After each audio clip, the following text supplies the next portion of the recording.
Hi you guys, it's Tonya Gibbs, and today I want to share with you a mixed media layout from start to finish using Dynamite Dies and the Dynamite Dies Sketch and Dare Challenge for July 2015. So here's a glimpse at the sketch that we're going to base our layout on today.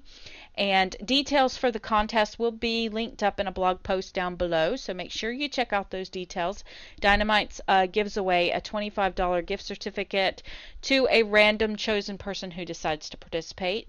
So for today's project, I am going to focus on the large ivy die and the flowering branch die. Again, these products will be linked.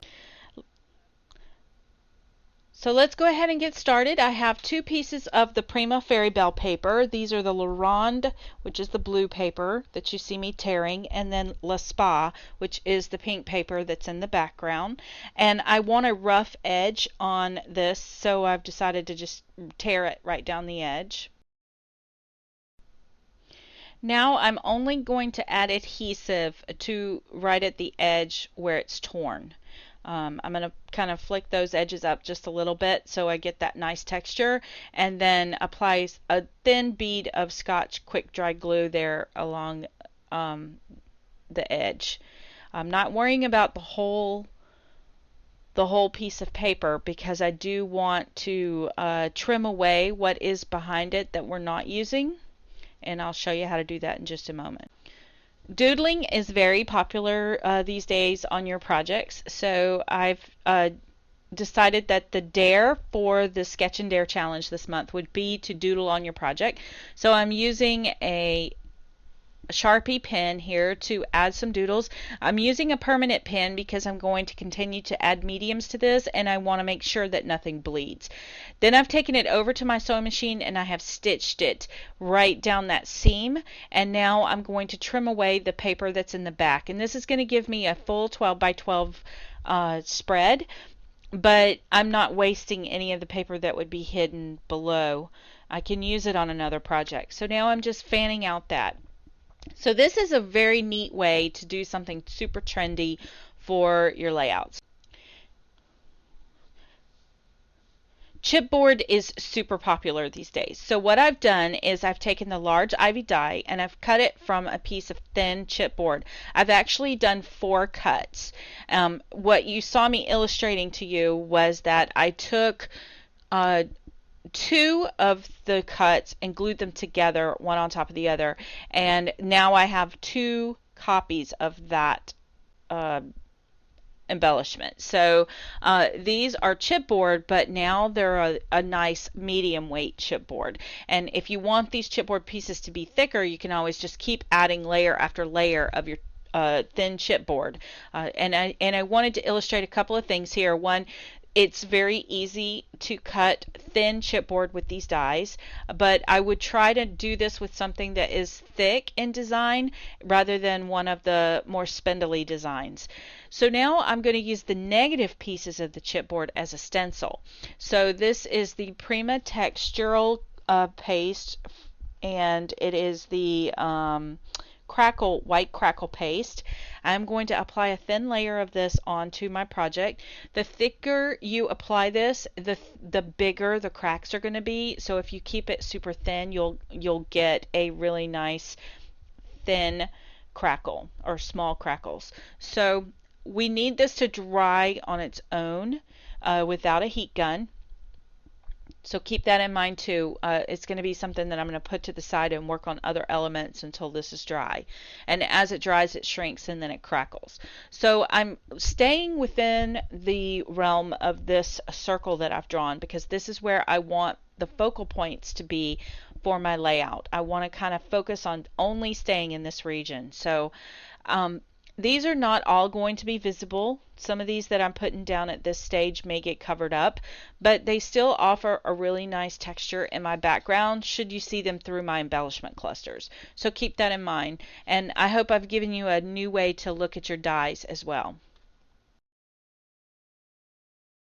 So while the crackle paste is drying, I'm going to take the Sorbet A flowers from Prima, and they come in this pack with a multiples of them, and I'm going to add some Lindy Stamp Gang in the Chateau Rose, which is from Lemore Weber's Trace Chic collection, and it's a very soft pale pink. It's just so gorgeous. And then I'm applying a really heavy spritz there in the center of each of the flowers to sort of darken it up a little bit. So they have a really nice tone on tone effect.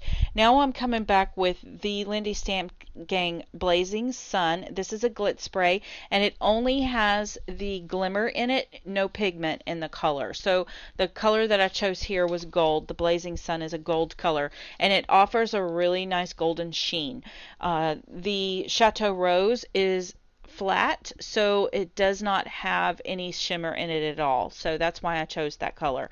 Now I'm taking a piece of scrap canvas and I'm going to pick up all of that color that's on my mat with the canvas. It'll be very subtle, but it will offer a little bit of texture to that. And then I'm also doing the same thing with some of the Prima lace, and I've also spritzed it with a little more of the gold. So as you can see, my flowers are all dry here, or my ivy leaves are all dry here. So I'm coming back over it with a Prima chalk, and this is the pastel green. And I'm just going to try and really rub that pastel green into these leaves so that it helps to bring the crackle out in the leaves. And you'll see it in the close-up photos, but it is very subtle. I wanted this to be a background element and not to be center stage focus. Now I'm going to take my chipboard pieces and also color them up with this same pastel green. I wanted this layout to maintain a very shabby chic look. So you'll notice that I'm trying to stick with the same 2 or 3 colors. I'm not going to try to venture too far from that.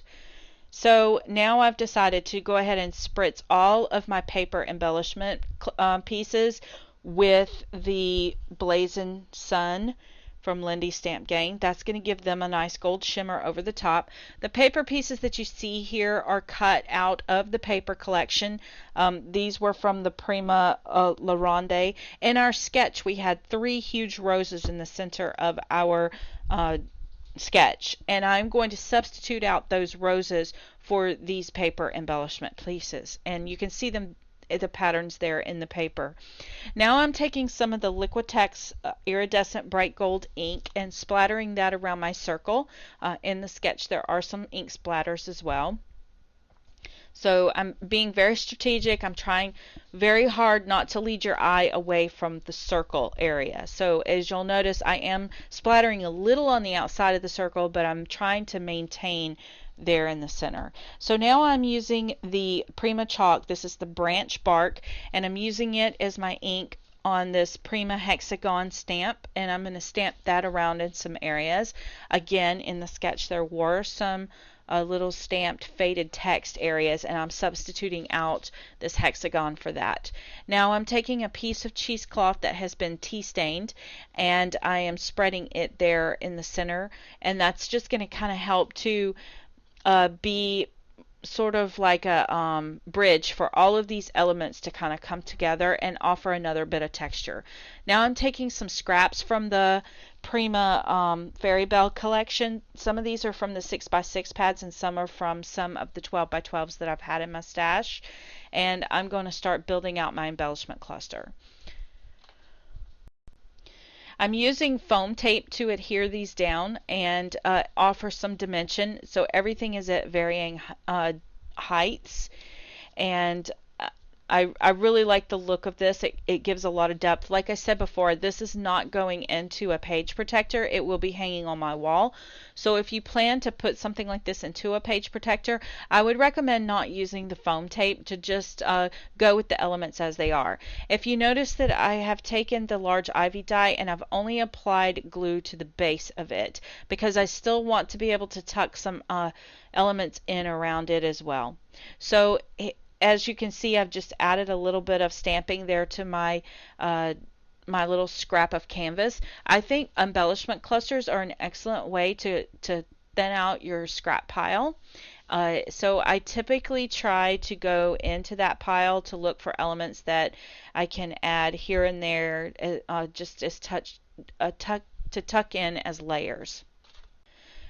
I try to start with my photograph. Since my photograph is so small, I do want to make sure it's not lost in this big sea of embellishments. So I want to make sure it's really nicely framed, and there are plenty of space there for your eye to go right back to the photograph. I've decided to print my photograph in black and white, and that is because it has so much color in the background and in the embellishments that it will actually pop off the page as black and white rather than competing with the other colors that are on the layout. So here I'm just trying to find some placement for some of my flowers, and taking the stems of those long roses and just twirling them around, just any sort of small object. That was a paper piercer. And I'm using my Scotch adhesive to apply some of my elements. I will use a hot glue gun to add some of these elements as well, like this lace. I'm just going to hot glue that down in some areas. And I realized that I had hit my camera. This is a new camera angle for me. We just moved into a new house, so I'm still trying to get used to my room and where things are placed. So I'm very sorry that I kicked the camera out of range there, but I promise that as my videos move on, that will probably get worked out as well. I just need to get familiar with my space a little better. So here what I'm doing is I've taken some jute twine, and I'm just going to make a little bow. In the original sketch, there is a bow on either side of the focal point in the center. So I'm going to make a bow and put it on the left, and then I'll come back and make another bow and put it over on the right. I'm using some of the stems from the flowers to tie off my bow there in the center. That way, if they are seen, they sort of look like the flower stems and not just a piece of wire. And I'm being very careful when I glue these bows down that I don't over glue. This is where the mistake happens. This particular flower wasn't quite dry yet, and it fell apart when I started to glue it down. So never fear. All I'm going to do is take the pieces that fell off and glue them in and tuck them around. So it just wasn't meant to be, and I'm really sad because I really like this flower, especially in that hole. So but that's okay. I think it worked out fine, tucking those pieces in behind the photograph, and maybe it's not so heavy there as well. So also don't forget that you can also cut your dies in half and take advantage of the space a little better if they're not working out for you. And then I found this is a Prima Canvas Resist piece that is the butterfly, and in the sketch we had a large butterfly. So I'm coloring it up with the Prima chalks. This is the Old Rose is the pink, and then Shabby Tote was the color I put in the background. And then I spritzed some of that Blazing Sun from Lindy Stamp Gang on top as well. And now I'm liking this a lot better. It's not just a bunch of flowers down at below. So I've went ahead and committed to the daisy there. I'm still working on trying to find placement for all these other flowers. And I've taken 2 more pieces of that one that fell apart, and I'm going to tuck it in up at the top to hide that hole where I cut the die. And I've tucked in that piece of lace that I have also trimmed away from below. And I'm just loving this layout. It's so soft, and yet I don't know, it just reminds me of the wonderful jewels there in the photograph. Those are my husband's grandparents. So I wanted to make sure that I kept everything really soft because the photograph, even in color, is soft. This is the flowering branch die from Die-namites Dies, and I have cut this from a 6x6 pad that had white on the background, and it had a pattern on the front, and I knew I'd never use the pattern on the front. So it's a great way to use up some of those 6x6 pads too. Don't forget, I will always use the white that's on the front, or if I don't use the pattern. So here I am tucking those in around my embellishment clusters, and that's just going to kind of help to hide some of that awkwardness between where everything's landing in a circle, and just sort of finish out bringing your eye down to the base of the layout in a line, a vertical line. And again, just don't be afraid to tear apart your flowers and tuck them in if you need to. That's what I did there in the bottom left under the butterfly. Still trying to find placement for that little guy, but he'll work out in just a few moments. I've decided to add a little bit of the Scotch glue to some of the flowers, but notice that the flowering branch is still not glued down completely because I really love the way it gives it dimension when it lifts up.